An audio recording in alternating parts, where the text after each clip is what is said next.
Добрый день, уважаемые друзья! Мы в Огинском национальном музее. Хочу напомнить, что в этом году мы широко отметили 150-летие нашего ученого, профессора, исследователя Тибета Камбужап Цыбикова.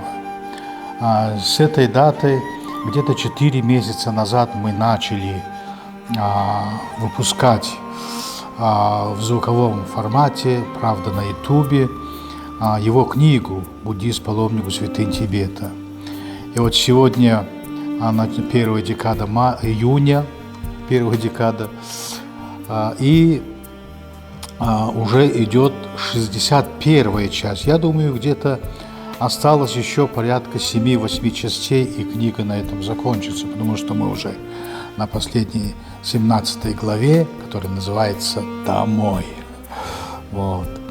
И к этому случаю, значит, хочу еще добавить, что руководство нашего национального музея и коллектив выдвигает еще другую идею о том, чтобы к чемпионату, всероссийскому чемпионату по стрельбе из лука, который пройдет в начале июля в нашем Огинском, значит, хотим, значит, таким же образом, применяя этот же метод на Ютубе, прочесть всю книгу, которая называется «Звенящая песня стрелы». И вот сейчас у нас в нашей этой импровизированной студии сидит наш заместитель, директор нашего национального музея Шажит Бадмаевна Арсаланова. Как отметил Баирдабаевич, мы начинаем трансляцию книги «Звенящая песнь стрелы». Авторами проекта этой книги являются Соктоба Джимаевич Мажиев и Ананда Цыдыпч Дандаков, редактор-составитель Саяна Аюшиева. В книге использованы фотографии Сергея Доржиева.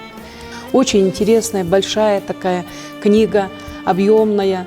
Имеется очень много информационных познавательных материалов о лучниках, об истории, о развитии стрельбы из лука в Огинском Бурятском округе. Хорошо, спасибо, Шажит Бадмаевна. А вам придется ждать, совсем скоро уже выйдет первая часть, наверное, этой книги. Спасибо.